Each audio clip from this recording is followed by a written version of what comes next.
Hello friends, welcome to Pharmacy. This is Ashish Pathak here and we are going to discuss about how to prepare for NIPER JEE.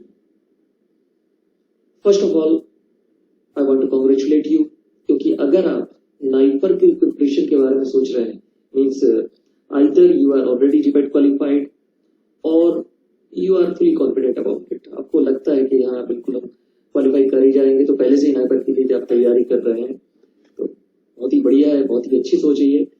लेकिन मुझे लगता है कि आप में से अधिकतर लोग जो वीडियो सुन रहे हैं वो जीपेट क्वालिफाई कर चुके हैं। So let's start with NIPER JEE, NIPER joint entrance exam. So you are already GPAT qualified and you are going to target NIPER. आप नाइपर को इस समय टारगेट कर रहे हैं। अब आप कोई भी इस तरह का कॉम्पिटिटिव एग्जाम क्वालिफाई करते हैं, जीपेट जैसे एग्जाम क्वालिफाई करते हैं तो उस समय आप एक अलग ही मोड में रहते हैं, अलग ही खुशी रहती है कि हमने ये अचीव कर लिया है। और हो सकता है कि उस समय दोबारा आपका पढ़ने का मन ना कर रहा हो, दोबारा कौन एक नए एग्जाम की तैयारी कर ले, इसमें ठीक ठाक रैंक तो आ गई है या अच्छी रैंक आ गई है, क्यों इस एग्जाम की तैयारी करें। तो आप बिल्कुल एक अलग ही मोड में रहते हैं, इस तरह के आप एक मोड में कि वाह now I have got it, बस मिल गया है जो मिलना था। ऐसे लोगों के लिए मैं वाजपेयी जी की कुछ पंक्तियां दोहराना चाहूंगा। ये वाले वाजपेयी जी नहीं, हमारे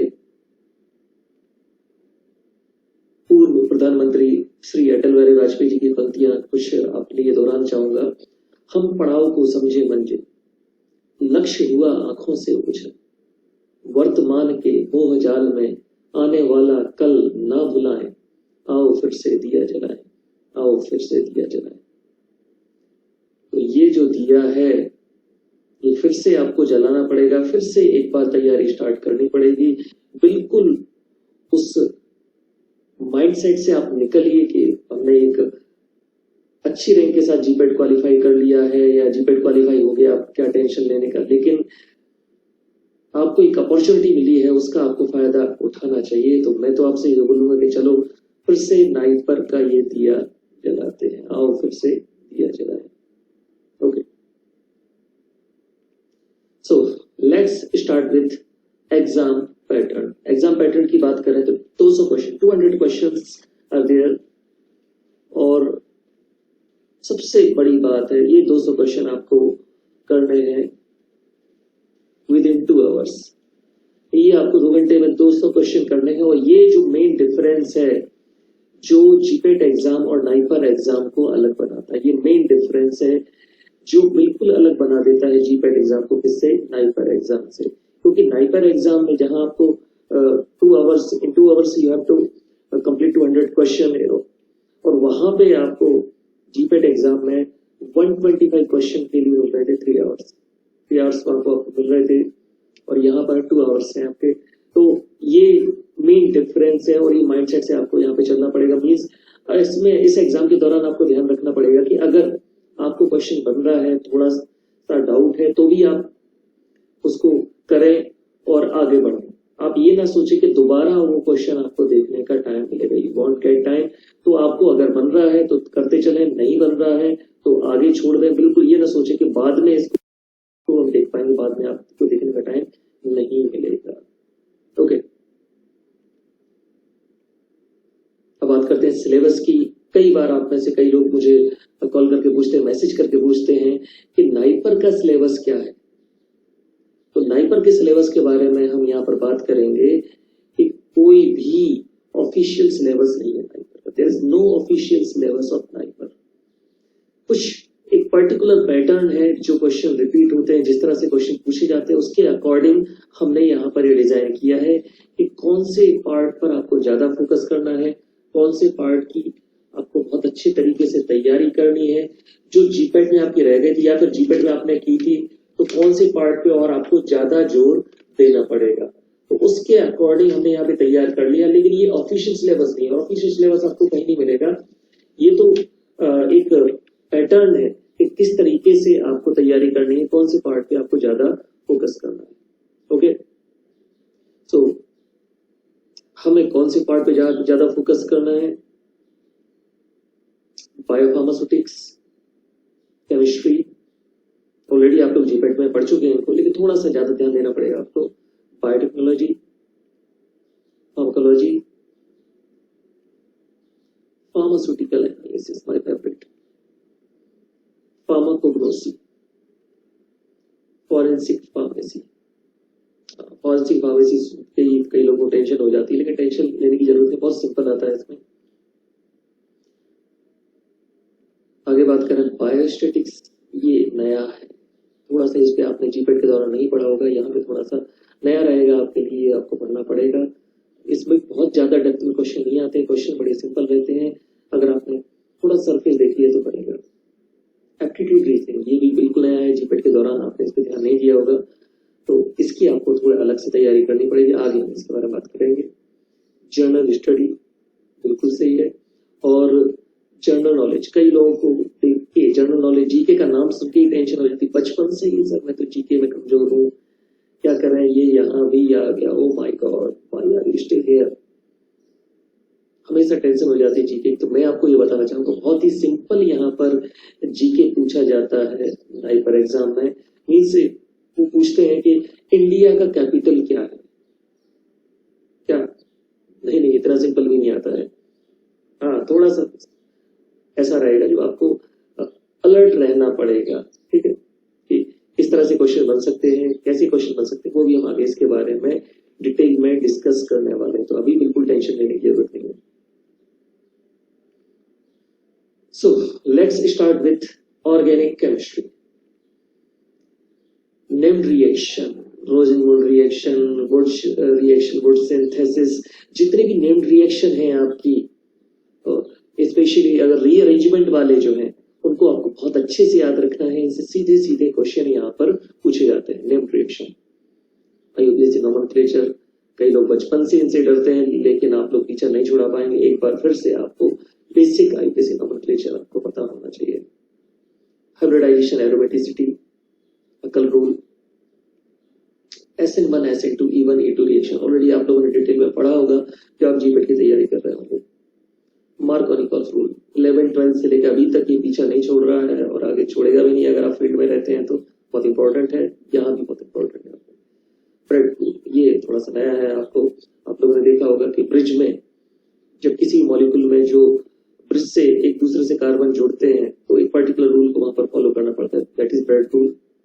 एस्टर हाइड्रोलिसिस, एसिड हाइड्रोलिसिस और एल्कलाइन हाइड्रोलिसिस, दोनों को आपको डिटेल में याद रखना है, कुछ रिएक्शंस भी इससे रिलेटेड आपको पढ़नी पड़ेगी। स्टीरियोकेमिस्ट्री, बिल्कुल स्टीरियोकेमिस्ट्री में आपको याद रखना पड़ेगा, रेक्टस फॉर्म, सिनिस्टर फॉर्म, ये सारी चीजें आपको याद रखनी पड़ेगी with example of some specific drug, जैसे salbutamol, levosalbutamol, citalopram, escitalopram, quinidine, इस तरह से आपको है ऑर्गेनिक केमिस्ट्री, लेकिन साथ में कुछ आपको एग्जांपल फार्माकोलॉजी से रिलेटेड, मेडिकेम से रिलेटेड याद रखना पड़ेगा। Various reactions like oxidation, reduction, hydrolysis reaction, basic reactions है, इनके बारे में आपको देखना है। Carbohydrate chemistry, amino acids and protein chemistry, basic heterocyclic chemistry बहुत इंपॉर्टेंट है, बहुत ज्यादा चांसेस है इससे क्वेश्चन पूछे जाने के। Reaction kinetics and radio labeling techniques. Reference book यहाँ पर मॉरिसन इंपॉर्टेंट है, अगर आप फार्मासेपियंस की स्टूडेंट हैं तो आपको टेंशन लेने की जरूरत नहीं है, याग्निक सर के नोट्स आपके लिए सफिशिएंट रहेंगे, जो उन्होंने पढ़ा है, जो उन्होंने बताया है, डॉक्टर सुनील याग्निक सर, उनके जो नोट्स रहेंगे सफिशिएंट रहेंगे। हमारे यहाँ फार्मासेपियंस में तो ये कहावत है कि if you are having fear of organic then go to Yagnik. तो अगर आपको केमिस्ट्री, मेडिसिनल केमिस्ट्री या किसी भी तरह की आपको टेंशन सता रही है, चिंता हो रही है, तो सीधा याग्निक सर के पास जाइए, उनसे आप सलाह लें, हर तरह की प्रॉब्लम वहां पर सॉल्व होगी। Okay, next part, computer aided drug designing, one of the most important part of NIPER exam, computer aided drug designing, free Wilson model, basic model of computer aided drug designing. Now this is not applicable, लेकिन फिर भी इससे related question आ चुके हैं, आते रहते हैं, तो आपको इसके बारे में पता होना जरूरी है। हैमेट and Taft equation, हैमेट similar compound react similarly, similar change in compound cause similar change in reactivity. बहुत बेसिक अप्रोच दी थी हैमेट ने, और आपको याद रखना है हैमेट के बारे में, उसके स्टूडेंट टाफ्ट के बारे में भी आपको याद रखना है। इन्होंने जो बेसिक इक्वेशन दी थी कम से कम उसके बारे में बिल्कुल सरफेस भी आपको पता होगा तो चलेगा। हेंस एनालिसिस आजकल सबसे ज्यादा एप्लीकेबल है, जो QSAR स्टडी लोग करते हैं उसमें the QSAR study is based on hence analysis. तो हेंस एनालिसिस से क्वेश्चन पूछ जाने के चांसेस बहुत ज्यादा है। कॉम्फा कॉम्सिया सरफेस, आपको सरफेस भी पता होगा तो चलेगा। टॉपलिस्ट डिसीजन ट्री, ये भी आपको सरफेस पता होगा तो चलेगा। मॉलिक्यूलर डॉकिंग स्टडी, सॉफ्टवेयर के नाम आपको पता रहेंगे तो चलेगा। बिल्कुल सिंपल, अधिकतर जो क्वेश्चन आए हैं सॉफ्टवेयर के नाम से क्वेश्चन आते हैं। Name of software of docking, AutoDock हो गया, पीना हो गया, पायरेक्स हो गया, बिल्कुल सिंपल क्वेश्चन आते हैं। 2D and 3D QSAR, basic knowledge about 2D and 3D QSAR।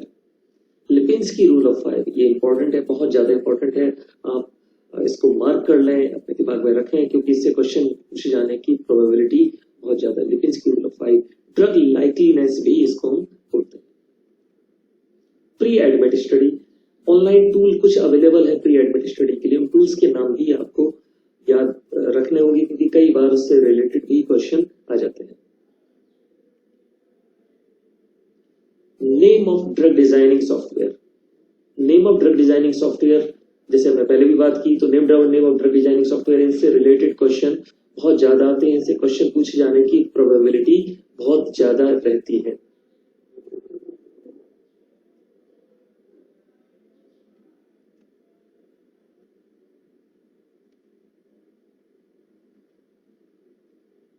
Next, natural product में बायोसिंथेटिक पाथवेज, सब important therapeutic classes of natural products, कुछ क्लासिफिकेशन जो आते हैं और स्पेसिफिक क्लासेस के बारे में यहाँ पर ध्यान देना है।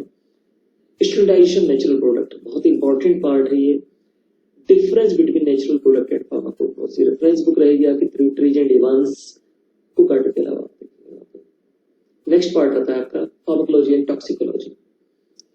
इसमें फार्माकोकाइनेटिक्स एंड फार्माकोडायनेमिक्स बेसिक्स इसके आप बहुत डिटेल में पढ़ने पड़ेंगे।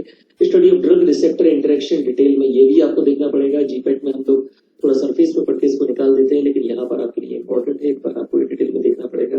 रेफरेंस बुक आपके लिए रैंगेंडेल और KD Tripathi. Some specific adverse effects like lepra reaction, red man syndrome, Steven Johnson syndrome, जो नेम्स जो अलग ही नाम से आपको दिखेंगे, इनसे क्वेश्चन पूछे जाने की प्रोबेबिलिटी बहुत ज्यादा रहती है। जैसे लेप्रा रिएक्शन डेप्सॉन का है, red man syndrome vancomycin, Steven Johnson syndrome sulfonamides. तो जो आपको अलग दिखे कि ये बिल्कुल स्पेसिफिक लग रहा है एडवर्स इफेक्ट, उनको आप बहुत अच्छे से याद रखें। इस तरह के क्वेश्चन अट्रैक्ट करते हैं उनको, इस तरह के क्वेश्चन पूछे जाने की प्रोबेबिलिटी ज्यादा रहती है। टेकिफाइलेक्सिस एंड डिपेंडेंस, बेसिक्स इसका बेसिक देख लेना इसका। Bio availability and bio equivalence, जो आपने बायोफार्मास्यूटिक्स में पढ़ा होगा तो अलग से पढ़ने की जरूरत नहीं है, ये वही काम में आ जाएगा। फैक्टर्स अफेक्टिंग एडीएमई, ये भी केडी त्रिपाठी से आप देख सकते हैं। Study of drug interaction and contraindication, कुछ बहुत इंपॉर्टेंट ड्रग की आपको देखने की जरूरत है, सारे ड्रग्स के बारे में पढ़ने की जरूरत नहीं है। Pharmacological screening with brief knowledge of biostatics, ये एक नया पार्ट रहेगा आप लोगों के लिए।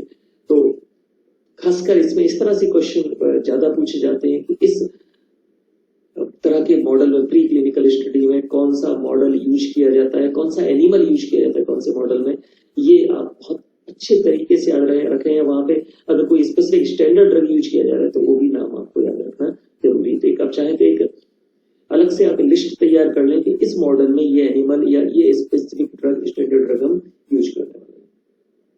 Detailed study of CNS pharmacology, CNS pharmacology, antipsychotic, anti depressant drug, CNS stimulant, इनसे क्वेश्चन पूछे जाने की प्रोबेबिलिटी बहुत ज्यादा रहती है।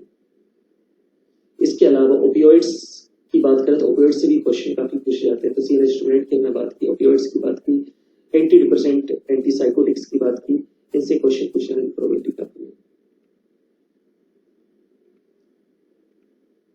Next, neuro degenerative disorders, basics of serious pharmacology, basics of cancer chemotherapy, ये ऑलरेडी आप लोग जीपेट में पढ़ चुके हैं। बेसिक पैथोफिजियोलॉजी ऑफ ट्यूबरकुलोसिस, ये बहुत डिटेल में देखना पड़ेगा आपको, काफी बार इससे क्वेश्चन रिपीट हुए। Basic knowledge of concept of autophagy, बिल्कुल मार्क कर लें, बहुत इंपॉर्टेंट है। बहुत ज्यादा प्रोबेबिलिटी ऐसे क्वेश्चन पूछे जाएंगे। ऑटोफेजी का कॉन्सेप्ट, एपोप्टोसिस का कॉन्सेप्ट, एक्साइटोटॉक्सिसिटी का कॉन्सेप्ट, ऑक्सीडेटिव स्ट्रेस का कॉन्सेप्ट, इन्फ्लामेशन, ये आप लोगों ने ऑलरेडी पढ़ा होगा।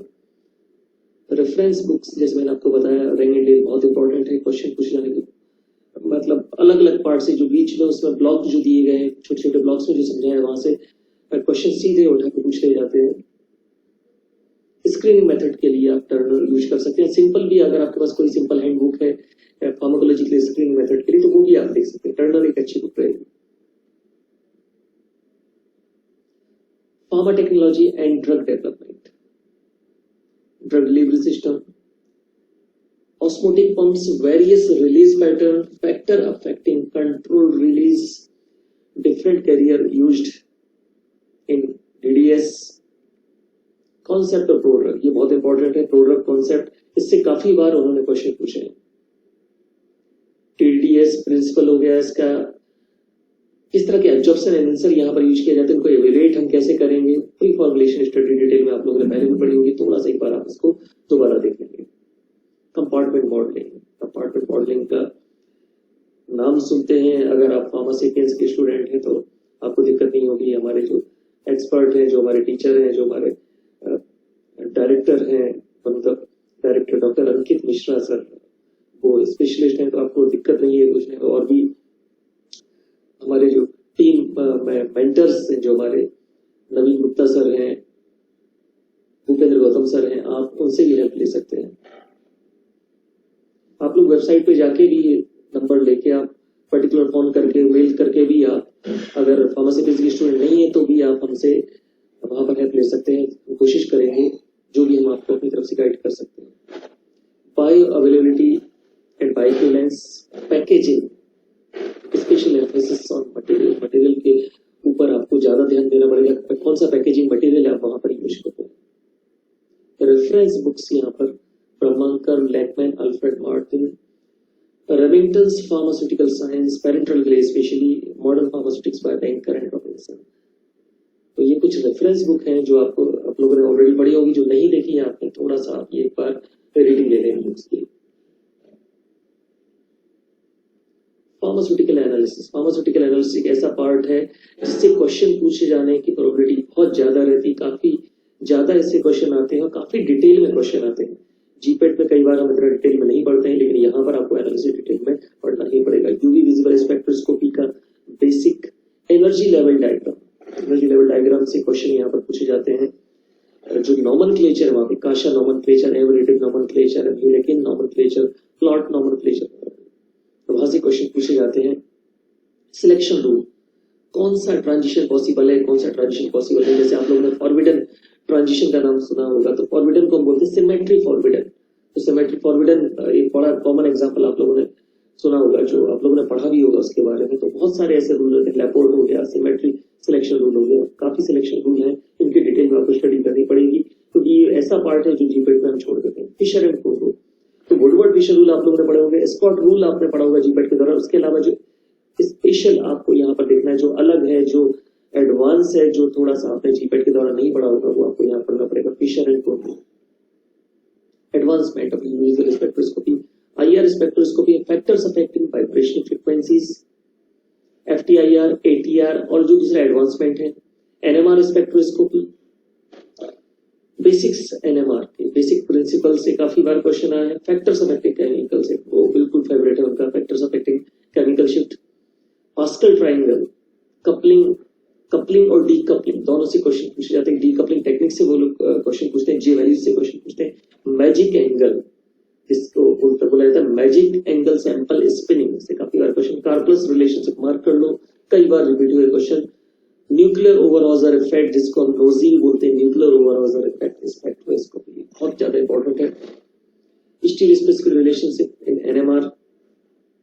डिफरेंट एडवांसमेंट, NMR के एडवांसमेंट जो है उनको एक एक रीडिंग आप ले लेनी है। Mass spectrometry, basic principle and various fragmentation rule. Fragmentation rule में आपको याद रखना है जो कुछ स्पेसिफिक रूल है, जो नाम वाले रूल हैं उनको आपको अच्छे से याद रखना है। खासकर जो रीअरेंजमेंट वाले जो रूल्स हैं आपको उनको बहुत ध्यान से देखना है, उनसे क्वेश्चन पूछे जाने की प्रोबेबिलिटी बहुत ज्यादा रहती है। मेटास्टेबल आयन की काफी बार इससे क्वेश्चन पूछा गया।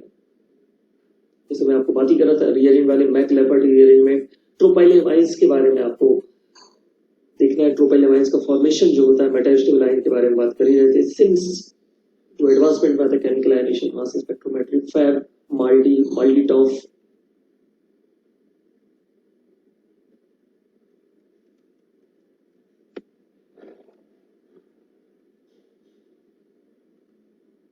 ईएसआर स्पेक्ट्रोस्कोपी, ये वो पार्ट है जो आप लोगों ने जीपेट के दौरान नहीं पढ़ा होगा। जीपेट के दौरान ईएसआर स्पेक्ट्रोस्कोपी नहीं पढ़ते, जीपेट के सिलेबस में नहीं है, लेकिन ये आपको नाइपर के लिए अलग से इसको पढ़ना पड़ेगा। आप विलियम कैंप देख सकते हैं, विलियम कैंप सबसे सिंपल विलियम कैंप में समझाया गया है और अच्छा बताया गया है, और एक बार आप देख लेंगे तो और कुछ पढ़ने की आपको जरूरत नहीं। तो इसमें आप स्पेशली देखना हाइपरफाइन कपलिंग और इक्वेशंस और एप्लीकेशन वहां पे दिए गए हैं, उनको आपको ध्यान से देखना है। नेक्स्ट नेफेलोमेट्री, टर्बिडोमेट्री, एएस, फ्लेम फोटोमेट्री, एक्सआरटी जो आपने जीपेट के दौरान पढ़ा था, that will be sufficient. Next आता है रामन स्पेक्ट्रोस्कोपी, ये भी आपके लिए नया है। रामन स्पेक्ट्रोस्कोपी को आपको डिटेल में देखना पड़ेगा, क्वेश्चन पूछे जाने की प्रोबेबिलिटी बहुत ज्यादा है रामन स्पेक्ट्रोस्कोपी से। अभी आप मार्क कर लें क्योंकि ये आपके लिए नया है, तो आपको एग्जाम से पहले 2-3 बार आपको इसको पढ़ना पड़ेगा बहुत अच्छे से। तो ईएसआर और रामन स्पेक्ट्रोस्कोपी ये दो आपके लिए नए हैं, इनको डिटेल में आपको देखना पड़ेगा। तो ये तो हो गया आपका स्पेक्ट्रोस्कोपी वाला पार्ट। अब एनालिसिस में हम आते हैं नेक्स्ट पार्ट पे, क्रोमेटोग्राफी।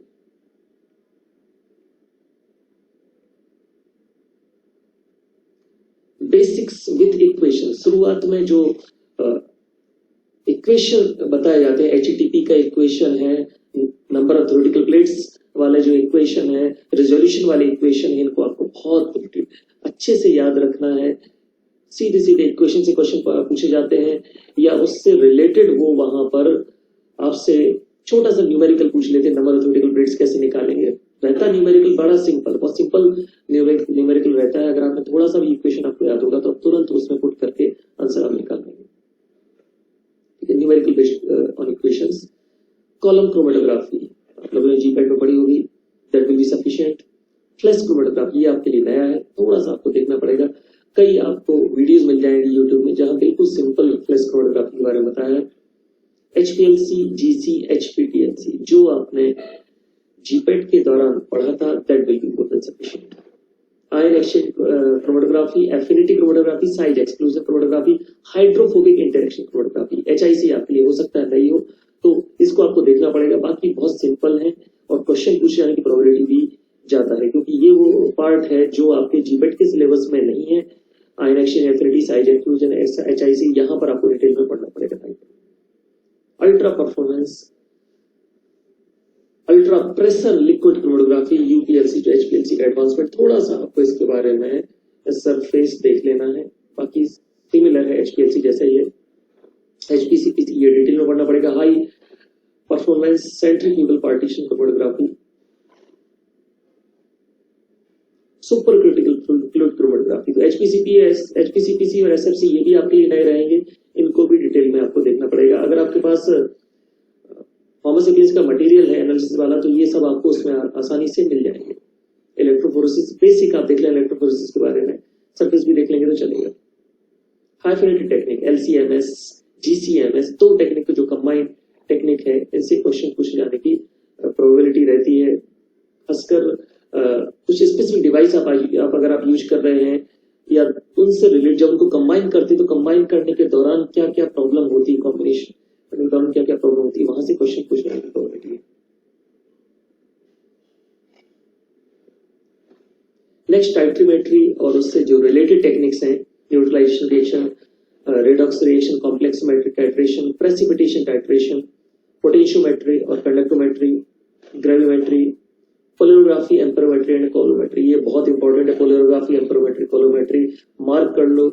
बहुत ज्यादा चांसेस है कि बेटा इससे एक क्वेश्चन आएगा ही आएगा, तो आप लोग इसको बहुत अच्छे से याद रखें। एक क्वेश्चन पूछे जाने की प्रोबेबिलिटी है रहती है पोलरोग्राफी, एम्परोमेट्री या कोलोमेट्री से। कोलोमेट्री के लिए भी आप रेमिंगटन देख सकते हैं, बहुत सिंपल दिया गया है coulometry. Kjeldahl method, oxygen flask, Karl Fischer titration, बिल्कुल सिंपल है, इसमें कुछ आपको अलग से नहीं देखने की जरूरत है। थर्मल टेक्निक्स में T GA, DTA, DSC, TMA। Question simple पूछा जाता है, इनके यूज से रिलेटेड क्वेश्चन आता है, या इसमें किसके किसके बीच में ग्राफ प्लॉट किया जाता है। यहाँ भी आप रेमिंगटन रेफर कर सकते हैं, रेमिंगटन से ही क्वेश्चन बनेगा इसमें थर्मल टेक्निक्स। ORDCD ये भी आपके लिए नया होगा, आप सरफेस देख सकते हैं, बहुत ज्यादा डिटेल में जाने की जरूरत नहीं है। इसके अलावा calibration of all analytical instrument, ये बहुत बहुत ज्यादा इंपॉर्टेंट पार्ट है, क्योंकि कैलिब्रेशन में कई तरह से क्वेश्चन पूछते हैं। इसमें कैलिब्रेशन से रिलेटेड पैरामीटर से क्वेश्चन पूछते हैं। दूसरे क्वेश्चन आते हैं, अगर कोई स्पेसिफिक स्टैंडर्ड आप वहां पर यूज कर रहे हैं तो वहां से क्वेश्चन पूछे जाने की प्रोबेबिलिटी बहुत ज्यादा रहती है। जैसे यूवी विजुअल स्पेक्ट्रोस्कोपी में आपने वोल्यूम का नाम सुना होगा, या अगर पोटेशियम डाइक्रोमेट का नाम सुना होगा आप लोगों ने, पोटेशियम क्लोराइड का यूज किया जाता है। IR में जो फिल्म आप यूज, पॉलीस्टाइरीन की जो फिल्म यूज करते हैं, तो ये, या क्लस्टर्स यूज करते हैं आप मास स्पेक्ट्रोमेट्री में, इस तरह के क्वेश्चन सीधे सीधे पूछे जाते हैं।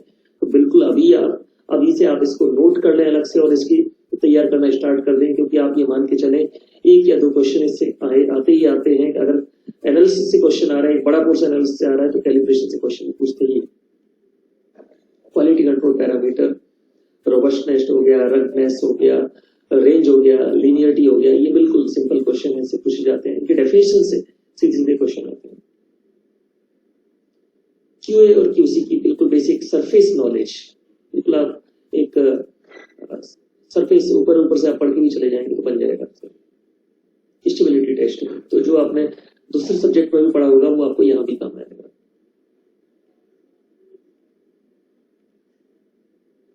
यह रेफरेंस बुक है आपकी पाविया स्पेक्ट्रोस्कोपी के लिए। IR रेंज आपको पाविया वाली याद करनी है। अभी हो सकता है आपने जीपेट में और कहीं से कोई इंडियन ऑथर की बुक आपने देखी और कुछ और भी आपने देखा होगा, लेकिन यहाँ पे आपको नाइपर के लिए पाविया में जो IR रेंज दी गई है वही आपको याद रखनी है। कट ऑफ पॉइंट्स, जो solvent cut off point values है वो भी आपको पाविया से ही याद रखनी है। ये 2 पॉइंट आप बहुत अच्छे से याद रखना, क्योंकि आप कंफ्यूज हो जाओगे अगर आपने और कहीं से IR रेंज या कट ऑफ पॉइंट किसी दूसरे बुक से पढ़े हैं और यहाँ पर थोड़ा सा भी डिफरेंस हुआ तो आप क्वेश्चन के दौरान वहां पे कंफ्यूज हो सकते हैं, और फिर आपको कंफ्यूज होने का भी टाइम नहीं है आपके पास नाइपर एग्जाम में। विलियम कैप में स्पेशली कार्बोनिल ग्रुप वाले जो क्वेश्चन है, एग्जाम्पल जो दिए हैं उनको आपको सॉल्व करना। बाकी NMR स्पेक्ट्रोस्कोपी बहुत अच्छे से दी गई विलियम कैप में, आपको उसको देखना है। और बाकी पूरा पार्ट, काफी पार्ट अच्छा है, अच्छी बुक है विलियम कैप।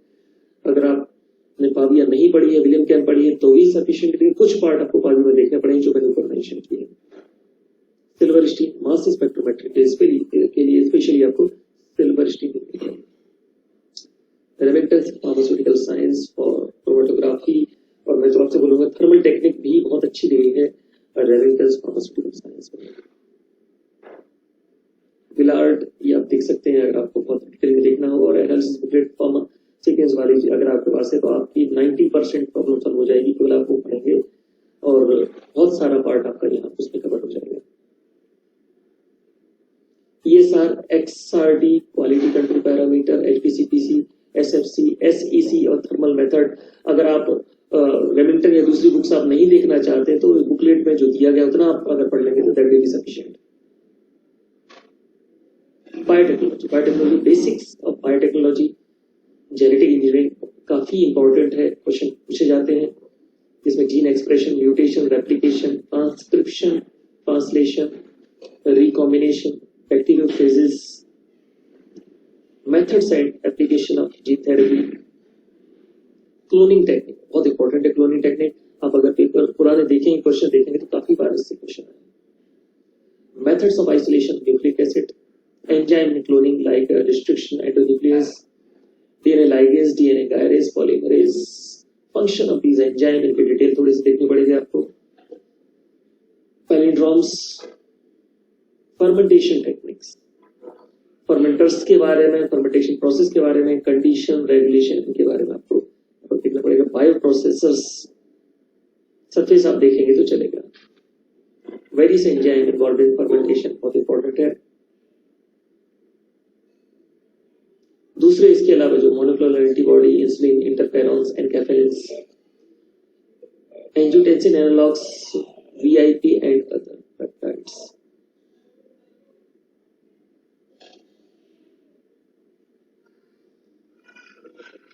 रेफरेंस बुक है यहाँ पर बैसन दीक्षित, पोलिन आप देख सकते हैं, पुकाटे भी आप यहाँ पर देख सकते हैं। सरफेस रहेगा, सरफेस से आप जो क्वेश्चन सरफेस देखेंगे तो भी आपसे बन जाएंगे। कुछ तो जो पार्ट है जहाँ पर डिटेल में आपको देखना पड़ेगा, इसके लिए अब हमारे जो मेंटर्स हैं, अभी अवस्थी सर हैं, भूपेंद्र गौतम सर हैं, और भी जो टीचर्स हैं आप वहां से उनसे बिल्कुल सलाह ले सकते हैं और वो आपको बिल्कुल गाइड करेंगे। Next part microbiology, staining technique. कुछ नहीं दिखा कुछ अगर आपने ये भी कर लिया तो आपके लिए बहुत आसान रहेगा। स्टेनिंग टेक्निक अगर आपने देख लिया तो आप आसानी से कुछ क्वेश्चन जरूर अटेम्प्ट कर सकते हैं।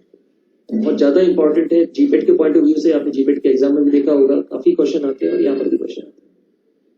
वैक्सीन, इस बार तो बेटा स्पेशली वैक्सीन के बारे में आप पढ़ ही लेना, क्योंकि कोविड-19 वाला टाइम चल रहा है, तो यहाँ से क्वेश्चन पूछ जाने की प्रोबेबिलिटी बहुत ज्यादा है। तो 2021 में वैक्सीन से क्वेश्चन पूछे जाने की प्रोबेबिलिटी बहुत ज्यादा है। बेसिक्स ऑफ HIV क्वेश्चन काफी बार पूछे गए हैं। Role of virus and aetiology of जो वायरल डिजीज है उनसे भी आप क्वेश्चन पूछे जाने की प्रोबेबिलिटी रहती है। तो role of virus, aetiology of virus, methods of microbial assay, drugs, enzymes, industrial products obtained from microbial source. आप लोगों ने देखा होगा कि ड्रग के अलावा, जैसे ड्रग तो हम जानते हैं क्लोरोफेनिकोल, स्ट्रेप्टोमाइसिस, बेनिजोएला, या फिर आपके बहुत सारे जो फंगस से ऑब्टेन होता है, आपका पेनिसिलिन, सेफेलोस्पोरिन्स, तो इसी तरह से बहुत सारे एंजाइम का भी सोर्स माइक्रोब है। कुछ इंडस्ट्रियल प्रोडक्ट्स भी हैं जो ऑब्टेन होते हैं माइक्रोब से, तो उनके नाम और उनके सोर्स ये आपको बहुत अच्छे से याद रखना है। रेफरेंस बुक माइक्रोबायोलॉजी के लिए रसेल आप देख सकते हैं, नॉर्मन देख सकते हैं, एनके जैन अच्छी बुक है, सिंपल है, और फार्मासिपियंस की बुकलेट बहुत काम देगी आपको। जूरिस्प्रूडेंस में शेड्यूल, फॉर्म नंबर जो आपने जीपेट के लिए भी पढ़े थे वो आपके काम में आएंगे। Various years related with acts, ये भी आपने जीपेट के दौरान पढ़े थे। पीसीआई के बारे में डिटेल, कॉन्स्टिट्यूशन जो पीसीआई और डीटीएई का कॉन्स्टिट्यूशन, इससे काफी बार क्वेश्चन आया। बेसिक नॉलेज अबाउट आईपीआर की बेसिक नॉलेज। रेफरेंस बुक आपकी एनके जैन, वीएम राजे, एनके जैन भी आपके लिए सफिशिएंट रहेगी। कुछ आपको बहुत ज्यादा डिटेल में देखने की जरूरत नहीं है, क्योंकि लॉ तो लॉ ही रहेगा, वो चेंज होने वाला नहीं है। तो कुछ स्पेसिफिक नोट्स बना के अगर आप पढ़ेंगे, अगर आपके पास नोट्स हैं वही आप पढ़ेंगे तो सफिशिएंट रहेगा। बुक भी आपको बहुत ज्यादा देखने की जरूरत नहीं है डिटेल। बायोस्टैटिक्स ये आपके लिए नया है। इंट्रोडक्शन ऑफ बायोस्टैटिक्स, जैसे डेटा कलेक्शन हो गया, organisation, central tendency, dispersion, sampling techniques, sample size, coefficient of variation, coefficient variation analysis में काफी यूज किया जाता है। Mean error, relative error, precision, accuracy, इनकी डेफिनेशन भी, probability definition, normal, binomial, polynomial distribution, fiducial limit, profit and loss analysis, regression, linear multiple regression, correlation का concept, parametric, non parametric test, chi square बहुत important है।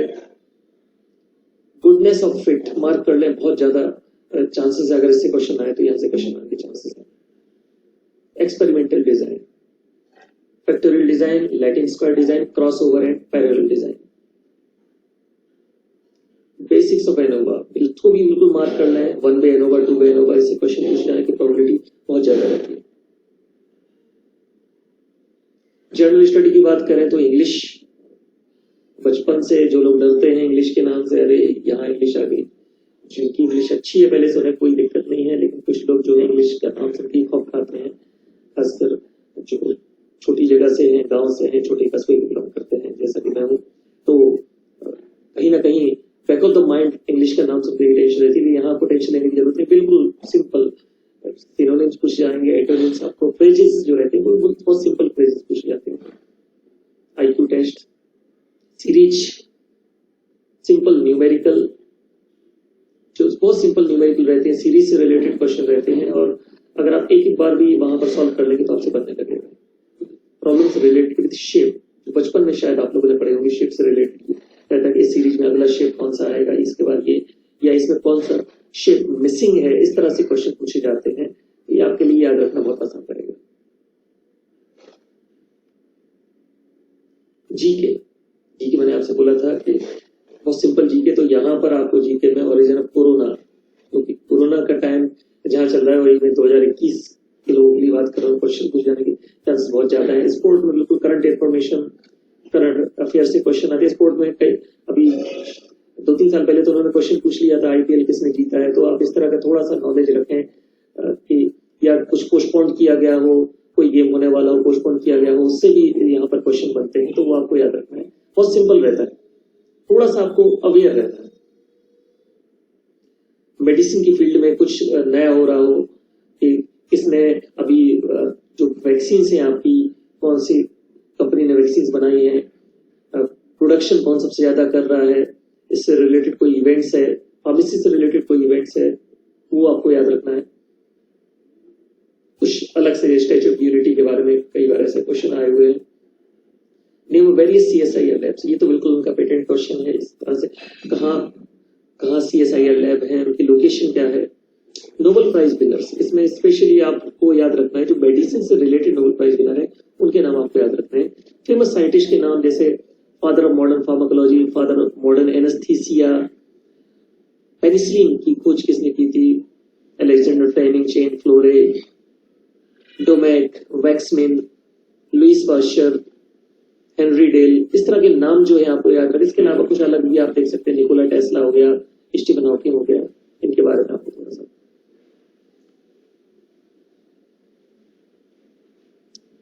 Now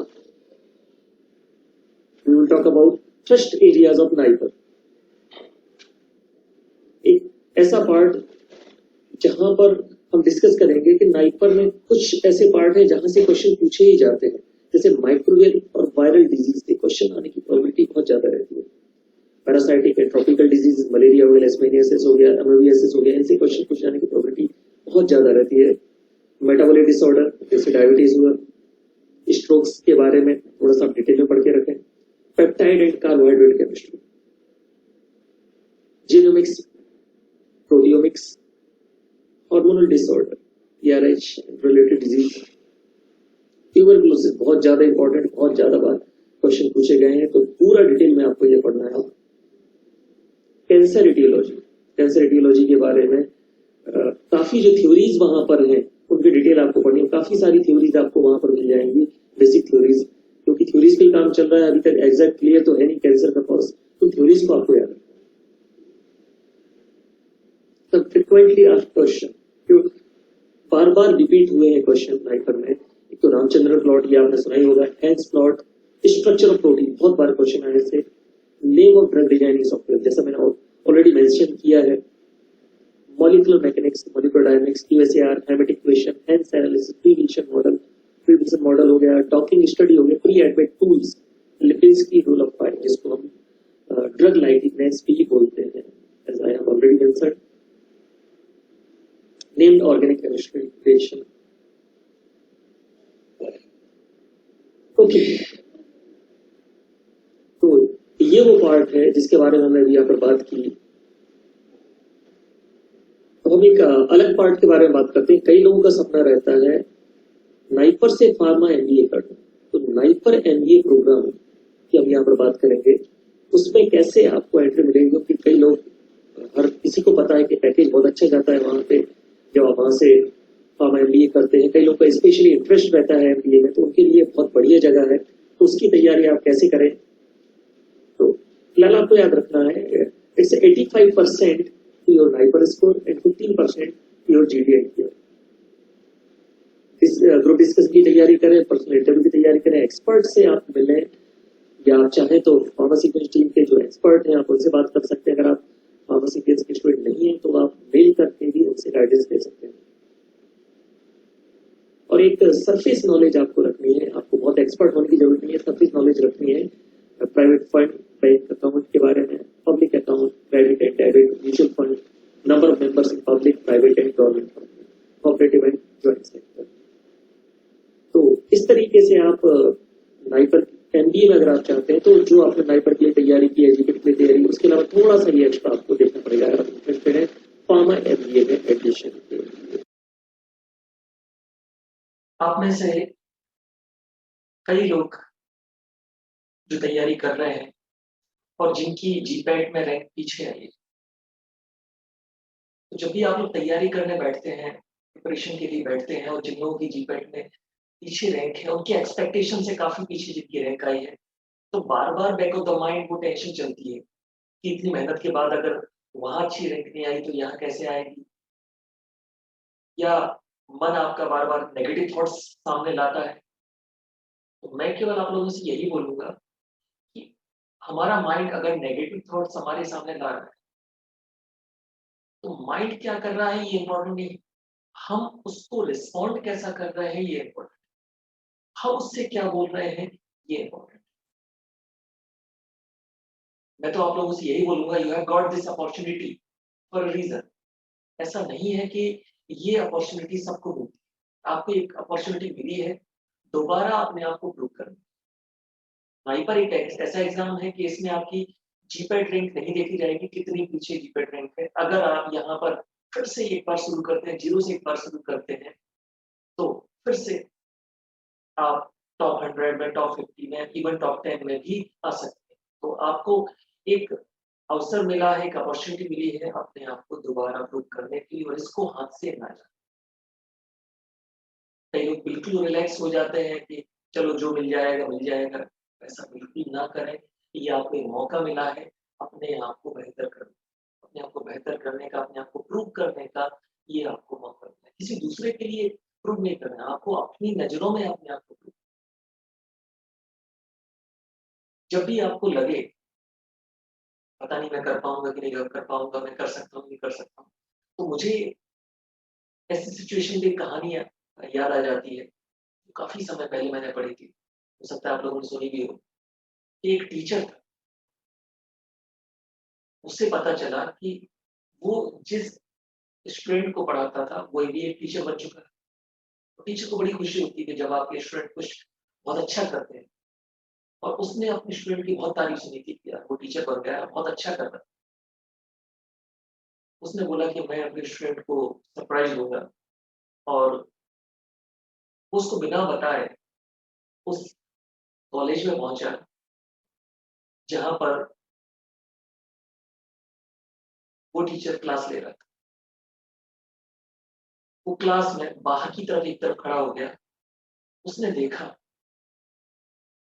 कि सारे students कुछ लिख रहे, सारे स्टूडेंट कुछ ना कुछ लिख रहे थे। उसने जब ध्यान दिया तो इस तरह से लिख रहे थे, मैं ये नहीं कर सकता हूँ, ये नहीं कर सकता हूँ, ये तो बिल्कुल नहीं कर सकता हूँ, ये तो मेरे बस की बात है नहीं। एक पेज भर दिया, दो पेज भर दिया, तीन पेज भर दिए। उनका अपने स्टूडेंट की तरफ ध्यान गया जो एक टीचर बन चुका है। वो भी अपनी कॉपी में लिखे जा रहा है, तो मैं इसे नहीं पढ़ा सकता हूँ, मैं इसको पढ़ाना तो बहुत मुश्किल है, इसको समझाना तो इम्पॉसिबल है, मैं ये नहीं कर सकता हूँ, मैं नहीं कर सकता हूँ। खैर 20 मिनट चलाए, फिर उन सब लोगों ने अपनी अपनी कॉपी सबमिट की टीचर के पास। टीचर ने वो कॉपियों का ढेर उठाया और पीछे ग्राउंड की तरफ चले गए। वहां पर एक गड्ढा खुदा हुआ था, सारी कॉपियां उन्होंने उसमें डाल दी और वहां पर एक मार्क लगा दिया, मैं नहीं कर सकता। टीचर ने अपने स्टूडेंट से बोला, आज मैं नहीं कर सकता की मौत हो गई। बड़े अच्छे थे, बड़े बड़े भले थे, हमें उनकी याद आती रहेगी, लेकिन उनके जो भाई हैं, मैं कर सकता हूँ, मैं करके रहूंगा, करना आसान है। ये हमें लगातार उनकी कमी का एहसास नहीं हो, मैं नहीं कर सकता हूँ कि आज मौत हो गई। तो जब भी आप लोगों के दिमाग में आए कि मैं नहीं कर सकता, तो आपको आज की तारीख याद रखनी है कि मैं नहीं कर सकता कि तो मौत हो गई। मैं कर सकता हूँ, मैं बेहतर करूंगा, मैं पहले से और बेहतर करूंगा। तो इसकी एक अपॉर्चुनिटी मिली है, इसको पूरे मन से, बेहतर तरीके से, बेस्ट तरीके से किसी दूसरे के लिए नहीं, अपने लिए। मैं अपने आप को फिर से एक बार प्रूव करना चाहता हूँ, किसी दूसरे को नहीं, अपने आप को फिर से एक बार प्रूव करना चाहता हूँ कि कोई एक रिजल्ट मुझे डिगा नहीं सकता। मैं बेहतर हूँ और भी बेहतर हूँ। मेरी आप सभी लोगों से रिक्वेस्ट है, जो लोग भी तैयारी कर रहे हैं, अपना 100% दें। ऐसी अपॉर्चुनिटी आपको दोबारा नहीं। बहुत-बहुत धन्यवाद आप लोगों का। मैं पूरी फार्मास्यूटिकल्स टीम की तरफ से आप सभी लोगों को बहुत-बहुत शुभकामनाएँ देता हूँ कि आप लोग बढ़िया तरीके से तैयारी करें, अच्छे तरीके से तैयारी करें और अगर आपको कोई भी इससे रिलेटेड डाउट है तो आप हमारे टीम के मेंबर से, हमारे मेंटर से, हमारे डायरेक्टर से आप संपर्क कर सकते हैं और वो कोशिश करेंगे आपकी अपनी तरफ से जो भी मदद होगी